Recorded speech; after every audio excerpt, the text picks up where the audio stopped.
உங்களை அன்புடன் வரவேற்பது உங்கள் டிஎஸ்எஸ் ஸ்டுடியோ சார். ஃப்ரெண்ட்ஸ் எல்லாம் சூப்பராக இருப்பீங்கன்னு நினைக்கிறேன். அடிக்கிற வெயிலுக்கு சுப குழு குழுன்னு இன்றைக்கி ஒரு காதல் கதை பார்ப்போமா? வாங்க போகலாம். ஒரு அழகான இளம் பெண், ஒரு அழகான இளம் வாலிபன், ரெண்டு பேரும் காதலிக்கிறாங்க. ரொம்ப நாளாக காதலிச்சிட்ருக்காங்க. ஆனால் வீட்டில் போய் சொல்கிறதுல ஒரு சின்ன சிக்கல் இருக்குது. அந்த பையன் வேறு ஜாதி, இந்த பெண் வேறு ஜாதி. ஆனால் அந்த பொண்ணோட அப்பா நைஸ் ஜென்டில்மேன், காதல் கல்யாணத்தை ஏற்றுக்கிறேன், நம்ம ஜாதி பையனாக இருக்கணும் அப்படின்னு அழகாக சொல்லிட்டார். இப்போ எப்படி வீட்டில் சொல்கிறது அப்படிங்கிறது இவங்களுக்கு ஒரு குழப்பம்.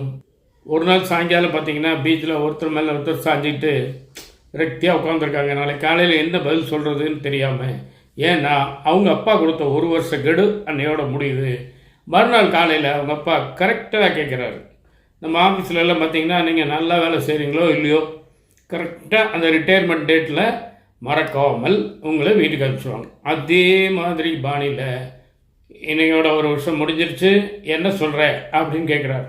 நீ ஏதாவது முடிவு இருந்தால் சொல்லு, இல்லைன்னா நான் பார்க்குறேன் அப்படின்னு சொல்லி இந்த பொண்ணு தயங்கவே மேட்ரிமோனியில் இவங்க ரெண்டு பேரும் சேர்ந்து பார்க்கும்போது தற்செயலாக இந்த பொண்ணு காதலிக்கிற அந்த பையனோட ப்ரொஃபைலும் வருது. அது எப்படின்னு ஆண்டவனுக்கு தான் வெளிச்சம். அந்த பையன் ப்ரொஃபைல் நல்லா இருக்குது. இன்டர்வியூ பண்ணுறாங்க, அறிமுகப்படுத்தி வைக்கிற அப்பா, ரெண்டு பேரும் ஹலோ சொல்லிக்கிறாங்க. அப்பாவே ஊஞ்சி வச்சுக்கிறாங்க, முன்ன பின்ன பார்க்காத மாதிரியே வச்சுக்கிறாங்க. எல்லாமே ஸ்மூத்தாக முடிஞ்சு அருமையாக கல்யாணம் பண்ணி வச்சுறாங்க. எப்படிங்க சாத்தியம் இது? வேறு வேறு ஜாதி, காதல் கல்யாணம், பயம் வேறு, அப்பாவை தூக்கி எறிஞ்சிட்டு போகிறதுக்கு மனசு இல்லை, அதே நேரம் ஓடி போய் கஷ்டப்படவும் தயாராக இல்லை. சரி நம்ம செத்து போயிடலாம் அப்படிங்கிற நெகட்டிவ் தாட்டும் வரல. இல்லை கடைசி வரைக்கும் நான் கல்யாணமே பண்ண மாட்டேன் அப்படின்னு ரெண்டு பேரும் அடம் பிடிச்சிக்கிட்டு தனிமரமாகவும் நிற்கலை. எப்படிங்க சாத்தியம்? கத்தி இன்றி, ரத்தமின்றி, யுத்தமின்றி, எதுவுமே இன்றி அழகாக முடிஞ்சிருச்சு அந்த கல்யாணம். இது ஒரு பெரிய ஆச்சரியமாக இருக்குது. அதே நேரம் இது எப்படி சாத்தியம் அப்படின்னு உங்களால் யாராவது கெஸ் பண்ண முடியுமா? சும்மா ட்ரை பண்ணி பாருங்களேன். சும்மா ட்ரை பண்ணுங்க, நமக்குள்ளே என்ன இருக்கு? எனக்கு தெரிஞ்சு நம்முடைய நண்பர் ஒருத்தர் இருக்காருங்க, விக்னேஸ்வரன் அப்படின்னு சொல்லி, அவர் கொடுத்த ஐடியாவில் தான் இந்த கல்யாணம் ஸ்மூத்தாக முடிஞ்சிருக்கு. அவர் யாருங்க புதுசாக வராரு, அவர் ஏங்க ஐடியா கொடுக்குறாரு இவங்களுக்குன்னு நீங்கள் கேட்கலாம். ஏன்னா அந்த விக்னேஸ்வரன் அப்படிங்கிற ஒரு குறும்பட இயக்குனர், அவர் வடித்த பாத்திரங்கள் தான் இது எல்லாமே. இந்த கதை, வசனம், டைரக்ஷன் எல்லாமே அதில் இருக்க நாட்டு. நான் அது என்னன்னு சொல்லலை, அந்த படத்தை பார்த்து நீங்கள் தெரிஞ்சுக்கோங்க. காதலன் காதலி அப்படின்னு ஒரு சின்ன குறும்படம் எடுத்திருக்காங்க. ரொம்ப அற்புதமான படங்க. இளம் தலைமுறையினர் அவசியம் பார்க்க வேண்டிய படம். ஏன்னா அந்த காதலில் அவங்க ரெண்டு பேரும் எவ்வளோ உறுதியாக இருக்காங்க. அதே நேரம் பெற்றவங்களுடைய மனசு கோணாமல், ஊர் உலகம் கண்டபடி பேசாமல், பலவிதமான அசிங்கங்கள், அவமானங்களை எல்லாம் தவிர்த்து அழகான முடிவை எட்டியிருக்காங்க. அதுக்கு காரணம் யார்? இயக்குனர் விக்னேஸ்வரன் தான்.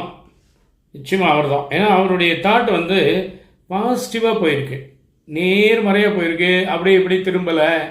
இப்போ இருக்கிற மாதிரி வன்முறைகள், அது இது சூழ்ச்சிகள் எதுவுமே கிடையாது. ஆனால் அவர் ஒரு பொய் சொல்லியிருக்கார்.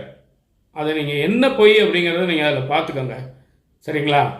அந்த விக்னேஸ்வரன் இயக்குனருக்கும் சரி, அந்த டீமுக்கும் சரி, நம்ம சேனல் சார்பாக ஒரு மாபெரும் பாராட்டுகளை தெரிவிச்சுக்கிறேன், வாழ்த்துக்களை தெரிவிச்சுக்கிறேன்.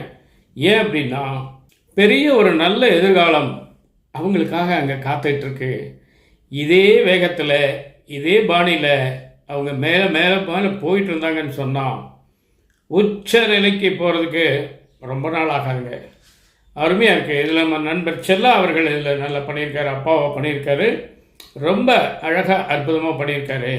அவர் பேசும்போது என்கிட்ட சொன்னார், இந்த படத்தில் நான் நடிக்கும்போது எனக்கு ஒரு பொண்ணு இருந்தால் இதே பாணியில் நான் அந்த பொண்ணுக்கு கல்யாணம் பண்ணி வைப்பனே அப்படிங்கிற மாதிரி ரொம்ப இன்வால்மெண்ட்டாக சொல்லிட்டு இருந்தார். அந்த அளவுக்கு அவர் அந்த கேரக்டரை உள்வாங்கி உணர்ந்து, அதே நேரம் பெண்ணினுடைய மனதையும் புரிந்து அருமையான ஒரு முடிவு எடுத்திருக்காரு. காதலன் காதலி மிஸ் பண்ணிடாதீங்க, கட்டாயம் பார்க்க வேண்டிய படம். அப்புறம் வருத்தப்படாதீங்க, சரிங்களா? பார்த்துட்டிங்கன்னா உங்களுக்கு ஒரு நல்ல தன்னம்பிக்கையும் புத்துணர்ச்சியும் கேரண்டியாக வரும். காதலிக்கிறவங்க கூட ஸ்டார்ட் பண்ணிடலாம், சரிங்களா? இதான் எனக்கு விஷயம். நிச்சயமாக இந்த விஷயம் உங்களுக்கு பிடிச்சிருக்கும்னு நம்புகிறேன்.